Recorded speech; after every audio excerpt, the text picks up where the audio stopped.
Have you ever sat exactly where you were supposed to, and still been asked to get up? Not because you did something wrong, but simply because you didn't look like the kind of person they expected to see sitting there. It was a quiet morning on the runway. A 16-year-old black girl, Leona, sat quietly in seat 3B, first class. She wasn't talking to anyone. She wasn't causing any trouble. She just sat there with a valid boarding pass in her hand and a gentle sense of pride in her heart.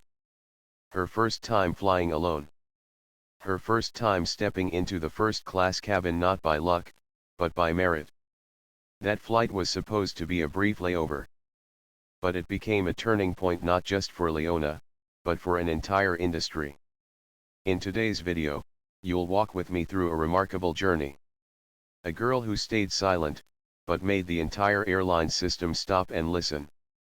An act that seemed so small, but triggered long-term change. And a lesson that anyone who's ever been doubted or judged by appearance will never forget.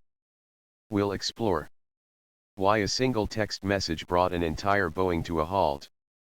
What happened inside the boardroom of top airline executives. And why silence when used at the right moment can be louder than a scream. But before we dive into the story, pause for a second and imagine. If that had been your child, your sister, or yourself, what would you have done? Now, let's begin at what seemed like just another ordinary moment. When Leona boarded the plane. With nothing but a ticket. And the quiet belief that she, too, deserved to sit there. Some moments feel so small, but carry enough power to unfold an entire story no one saw coming. That morning, the airport buzzed as usual. People rolled their suitcases past security, eyes glued to their phones, hurrying toward gates. No one paid attention to the small black girl sitting quietly in seat 3B, the first row of the first-class cabin. Her name was Leona. She was 16. No adult accompanied her. No headphones. No chit-chat. Just her ticket folded neatly in her hoodie pocket, a navy blue backpack on her lap, eyes occasionally glancing out the window as if looking towards something both hopeful and unfamiliar. It was Leona's first time flying alone. And that first-class ticket, it wasn't a random gift. She received it from her mentor, Ms. Grace, after completing a summer science program with outstanding results. It was a reward. A recognition. A symbol that, even though her skin was brown and her last name unfamiliar, she still deserved to sit at the front of the plane. But not everyone saw it that way. When a flight attendant approached, glanced briefly, and stopped in front of Leona, the air in the cabin seemed to pause.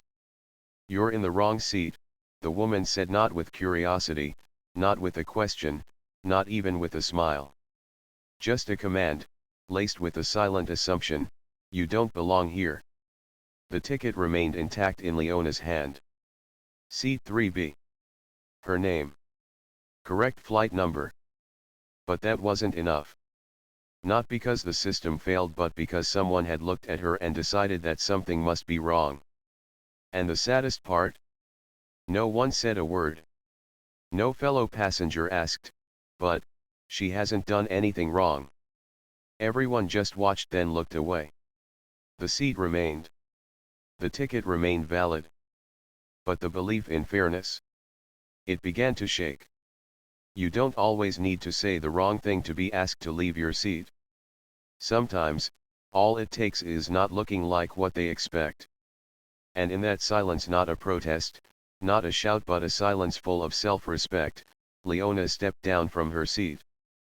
And sent a short text to the only person she knew would listen. "They say I don't belong here." And from that moment, everything began to change. Not just for Leona, but for the flight. For the airline industry. And for anyone who's ever been judged at first glance. We are often taught, don't judge a book by its cover. But in reality, the instinct to judge, to assess someone in a split second, still lives inside most of us, even those dressed in uniforms of professionalism. Ms. Dalton, the flight attendant that day, didn't say cruel things. She didn't yell. She simply did what, to her, seemed by the book. Walked over, looked at Leona, and asked her to leave the seat. No rechecking the passenger list. No polite inquiry. Just a look and a verdict: this girl doesn't belong here. That may shock us. But unfortunately, it's not rare. In 2016, a Chinese-American Professor Dr. Guido Menzio was taken off a flight, because the passenger next to him thought he was writing terrorist codes. In reality, he was writing math equations for an academic conference. A gray sweater, messy hair, and strange-looking symbols on paper. That's all it took for him to become a suspicious person in just a glance. So what really happened? It wasn't a technical issue. It wasn't a lack of procedure. It was a misplaced belief, born in an instant, from a single look. When someone in uniform believes they know who fits and who doesn't, they unconsciously wear that uniform as a shield for their prejudice. And that misplaced confidence can make them react faster than reason allows, hurting the very people they're supposed to protect.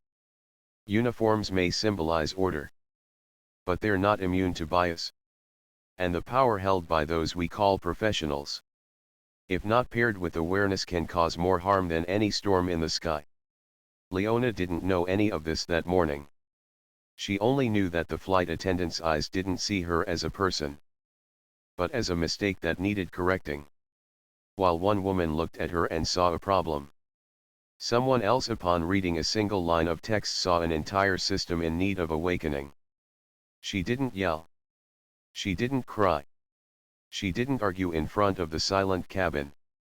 Leona simply bowed her head, stepped away from seat 3B, and walked to the back of the plane with a quiet pain she couldn't voice. But instead of swallowing that hurt when she sat near the window in the economy cabin, she took out her phone, typed a few short words and hit send. They say I don't belong here. That was it.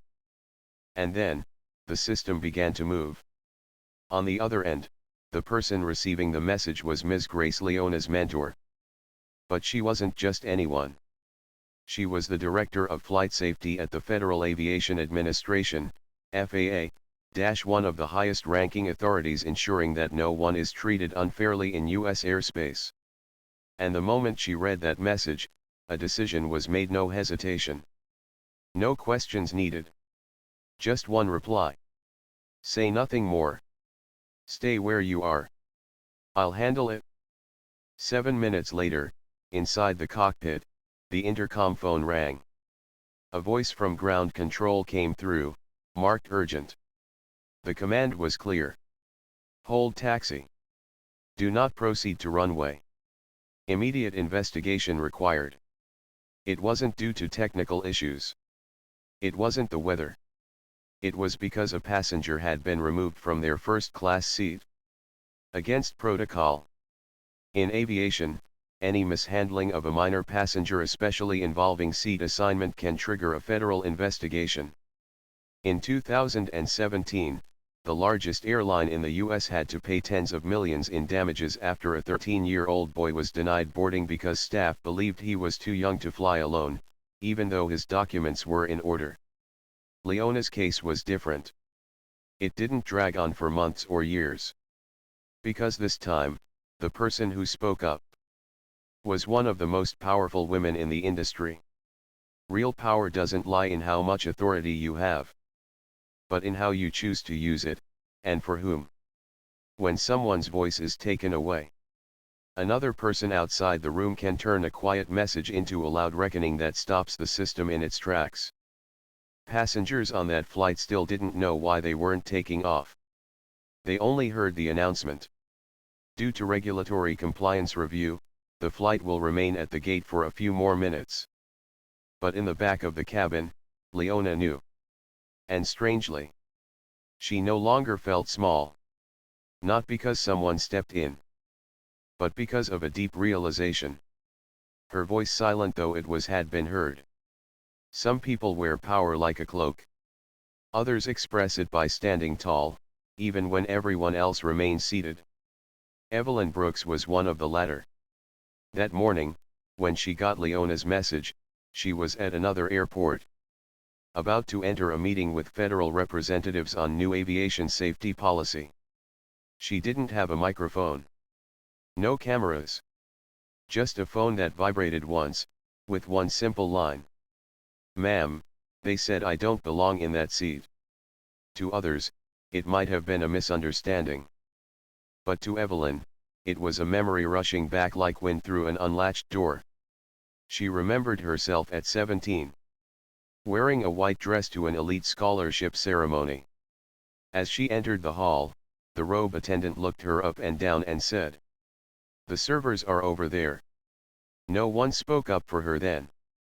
And Evelyn had to walk away in heels that suddenly felt too heavy with shame. Even though she held an Ivy League acceptance letter in her hand. Years later, Evelyn didn't grow bitter. She chose to become the person who oversees flight safety standards. The one who listens to the smallest reports of injustice in the skies. No one imagined that a quiet, composed black woman could halt an entire flight crew with a single call. But Evelyn didn't need noise. She needed justice. No one saw Evelyn shouting into the phone. She simply said one sentence to the FAA ground officer. "Passenger removed from first class without cause. Minor. I want full compliance review before departure." And that was enough. The cockpit went silent. Ground control took action. The entire flight crew began to move like a chessboard that had just been stirred awake. Justice doesn't only come from those who are hurt. It must also come from those with the power to act and the courage to do so even when silence would be easier. When Evelyn walked through the corridors of authority, she didn't knock. She let her voice ring out, making sure that this time, no one could pretend not to hear. While the plane's cabin still didn't understand the reason for the delay. An emergency investigation had already begun because of one teenage girl. And a woman who dared to use her high heels to step on outdated prejudice. There were no arguments. No tears. Not a single complaint escaped the lips of the young girl. Tasha, or more precisely, Leona in the original story, just sat there. Window seat.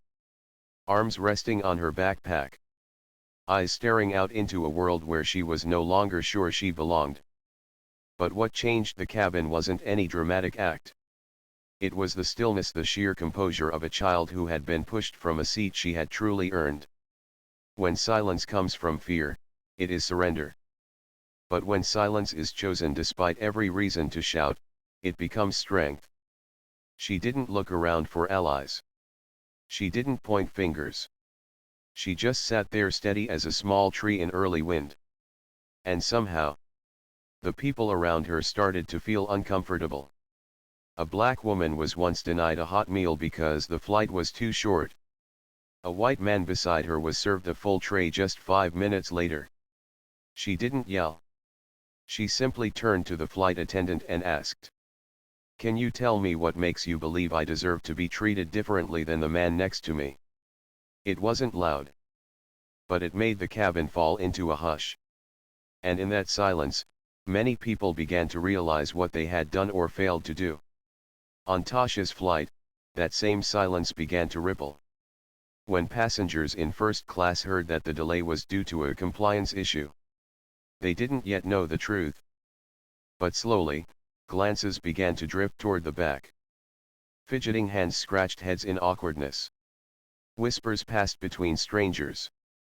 Is she the reason? But she didn't do anything. You don't have to shout to be heard. Sometimes, silence at the right time, by the right person, in the right way, can make a cabin feel like a courtroom. Tasha wasn't trying to be strong. She was simply preserving her dignity.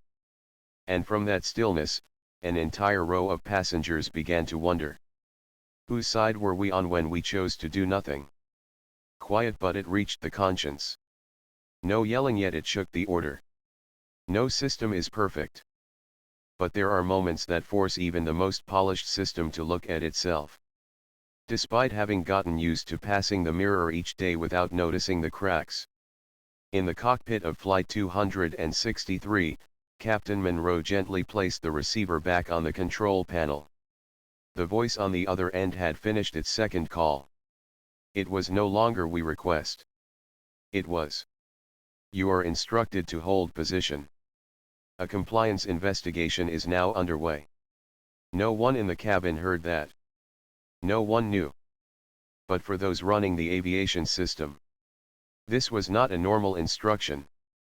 Why could a single text from a 16-year-old girl trigger a federal response? Because it hit at the root of an unavoidable truth. A passenger had been mistreated not because of policy failure, but because of someone's personal judgment. And when that judgment wears a uniform, it's no longer just about one person.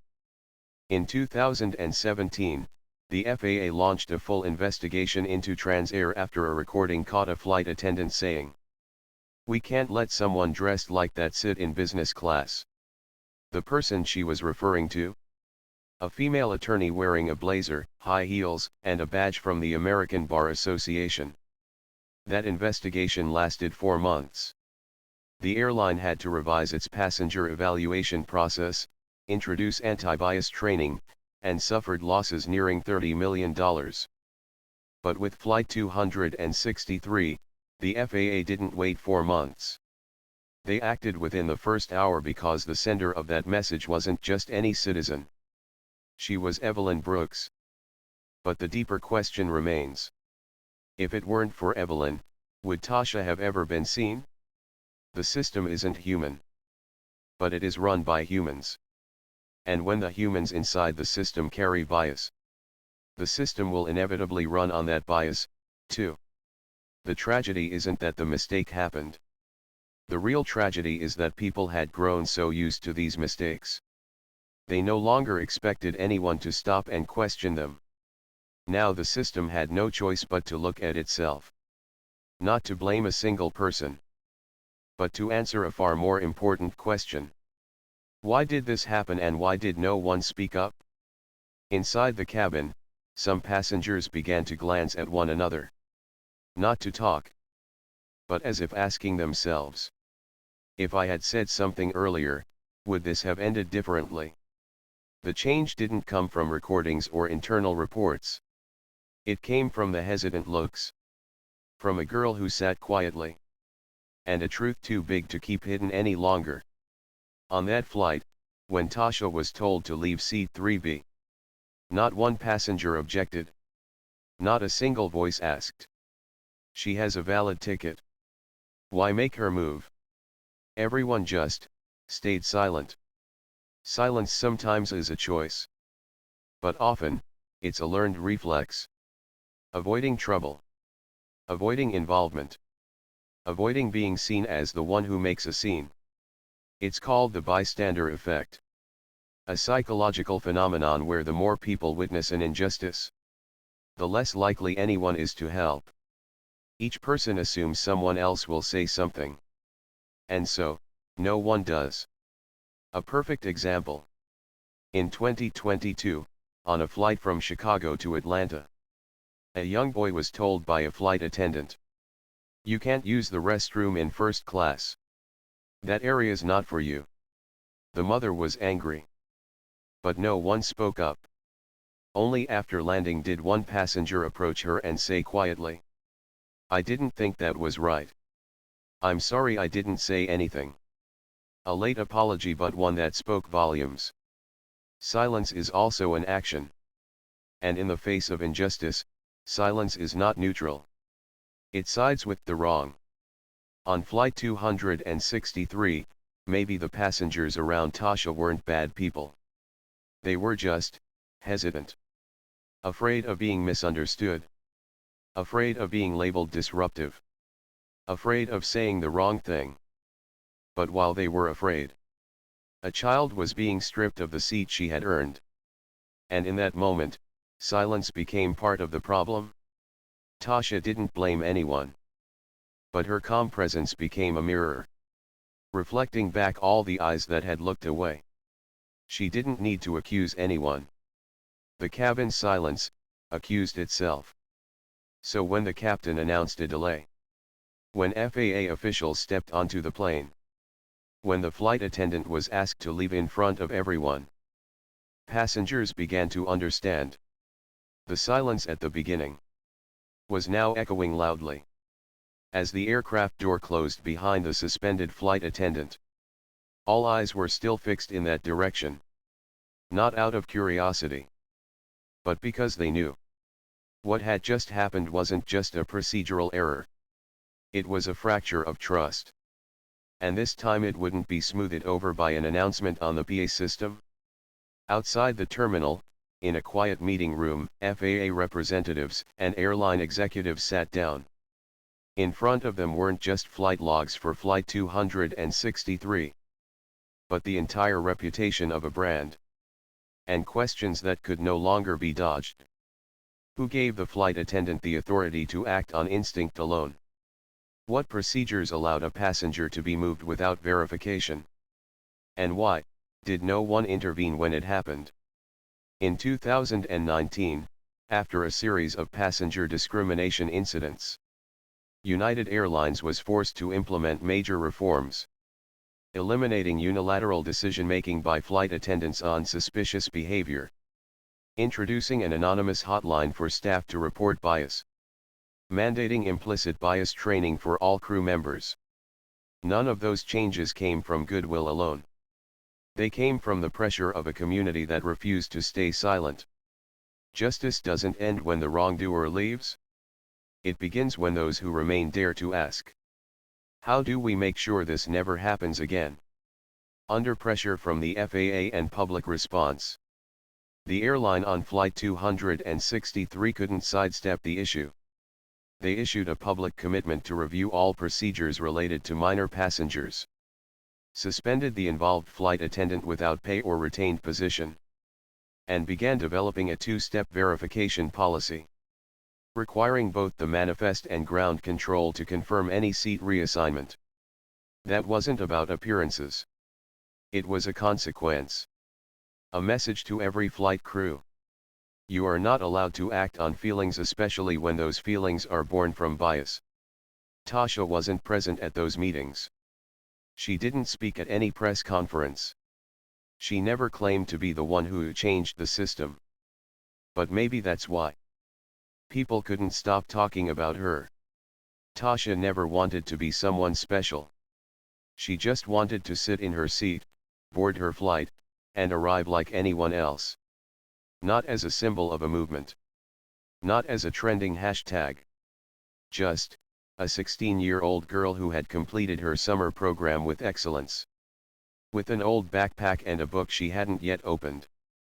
But once the truth came out, once the media began naming names, once passengers started offering apologies not in words, but in sideways glances and silent nods, she knew. This story was no longer just hers. Do you remember Rosa Parks? In 1955, she refused to give up her seat to a white passenger on a bus in Alabama. She didn't scream. She simply said, "No." One word sparked an entire civil rights movement. And Rosa once said something that still stings today. "I was just tired. Tired of always giving in." Tasha wasn't seeking attention either. She wasn't trying to become a symbol. She just refused to give in. Even when she was told, in front of a full cabin, that she should. And that quiet defiance was precisely what made the world unable to look away. You don't need to raise a fist to spark change. Sometimes, the greatest power lies in simply staying seated. And not letting anyone take away the place you rightfully earned. Tasha declined every interview invitation. She didn't accept any special scholarships. She didn't post a single thing on social media. She just returned to school quietly, like before the flight. But her presence spread further than any speech ever could. In civics classrooms across several high schools, the story of Flight 263 became printed curriculum. In flight attendant training manuals, a photo of her sitting in 3B back straight, eyes unwavering, was placed under the section titled Passenger Interior Reflection. Not because she wanted to represent anything, but because what she did represented so many who had been silently pushed aside.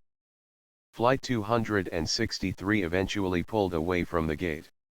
Not to take off, but to bring a girl back to the quiet of everyday life. Tasha exited the cabin as silently as she had entered. No applause. No flashbulbs. Just the quiet eyes of people who now understood. They had witnessed something important. And they couldn't unsee it. Out on the runway, the sky was still blue. But for many, that sky for the first time truly opened up. Not because an airline changed its rules. Not just because a flight attendant was suspended. But because a system finally stopped. And looked inward. After that flight, many things changed. Airlines across the country updated their policies for handling minor passengers. A new anonymous reporting platform was launched for flight crew. Trainings on unconscious bias were no longer just theoretical. They were modeled after Tasha's story. At a small high school in Virginia, a teacher began his civics lesson with a simple question. Have you ever stayed silent when you saw something wrong? Then, he handed out a printout. Flight 263, the girl who didn't leave her seat. The room fell silent. No one laughed. No one argued. Only a quiet awareness began to spread. Justice isn't always the loud victories printed in headlines. Sometimes, it begins with a small act no one notices. But everyone feels.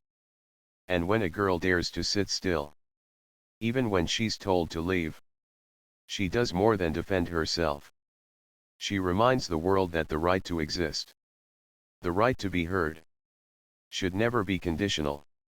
Tasha no longer appears in the news. She's back to being a student. Still flies sometimes. Still wears the same old backpack. No one recognizes her. And she doesn't need them to. Because for her, the most beautiful form of recognition is when no one asks anymore. Are you sure you belong in that seat? And maybe that's when the sky truly belongs to everyone. If you've ever witnessed someone being treated unfairly, if you've ever stayed silent not because you agreed, but because you didn't know what to do, then this story is not here to blame you.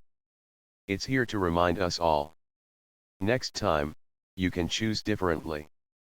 A glance. A gentle question.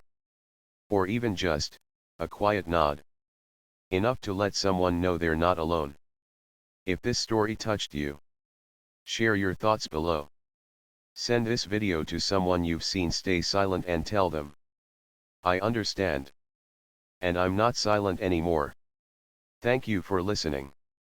And remember, sometimes, simply staying in the seat where you belong is enough to make the whole world stand up and change.